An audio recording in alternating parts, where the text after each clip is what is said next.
Great. Well, very excited to be here today. And let me crack on with my patient story.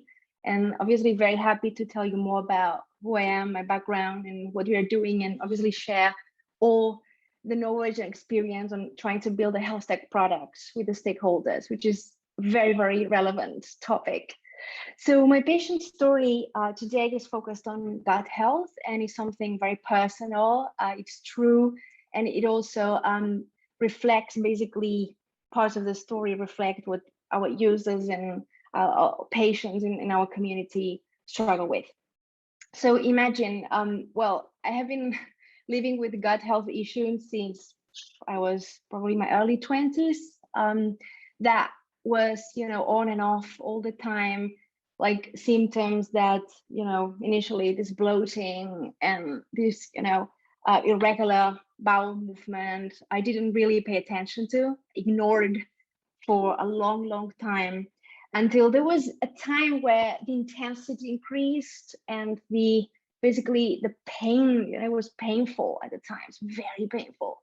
So I remember what I did at the time was try to get some over-the-counter solutions. I didn't have time to go to the GP or visit a doctor, which was probably one of the reasons. I mean, I should have not ignored and prioritized my health over my work at the time. But I was working in finance, in private equity, in the city of London, working crazy hours, weekends. So it was really not a possibility for me back then. So 2 years later, imagine like just living with this pain, trying to survive, very debilitating. I have to say, personally, professionally, sometimes I was so embarrassed. I was in these board meetings and I was so bloated. I looked like if I was like 8 months pregnant, and I thought everyone here can see this, it was like very also embarrassing, I have to say, personally. But anyway, 2 years passed by and I started to feel this sharp, pain, lower abdomen pain. And it was so sharp, I couldn't even breathe. I couldn't even stand straight. It was like really, really bad. And after 4 hours, I'm like, wow, this is not living. This is unbearable. So I decided to, for the first time, go to my GP. They obviously checked for red flags. They put me on a medication. They thought it was stress, which at the time obviously played a role, but it wasn't definitely the only component. And basically they sent me home. They said, you will be fine. Another 4 months passed by, same episode, but even worse. And this time I felt like I was collapsing. The flare-up was massive. I felt like I couldn't eat anything. Like my body really couldn't digest anything. It was really, really hard.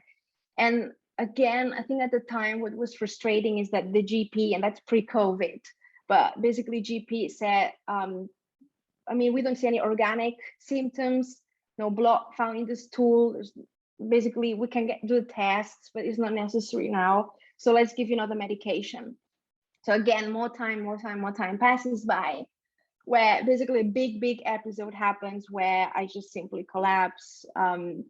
Like 6 months later, my tummy literally, like, it was bad. And at that moment, basically I said, okay, this is done. I go private and I start this process because I need answers. And I realized then how, hard it is, because obviously it's very expensive to go private. The tests, just a 30-minute consultation with a gastroenterologist costed me £250, and not everyone can afford this. And even myself at the time was like, what?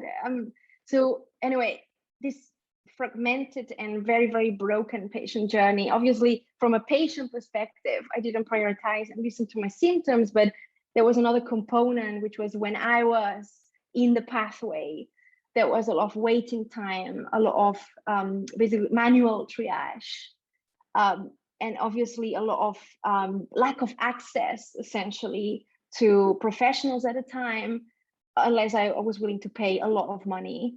And also lack of reliable science-based advice, which was something I came across. I tried to work with some professionals, and I realized, oh wow, like I mean, they don't have probably the qualifications. So later on, I regretted that. And basically, we all do that at some point with Google, or we're trying to follow people on social media who claim that they know what they do, but be very careful because they don't, unless they are registered dietitians and qualified healthcare professionals. So this is essentially, well, the diagnosis came afterwards, obviously, and after basically an average 5 years of dealing with gut health issues, I got some answers of what could be ulcerative colitis mixed with other, well, overlapping symptoms of other gastrointestinal disorders.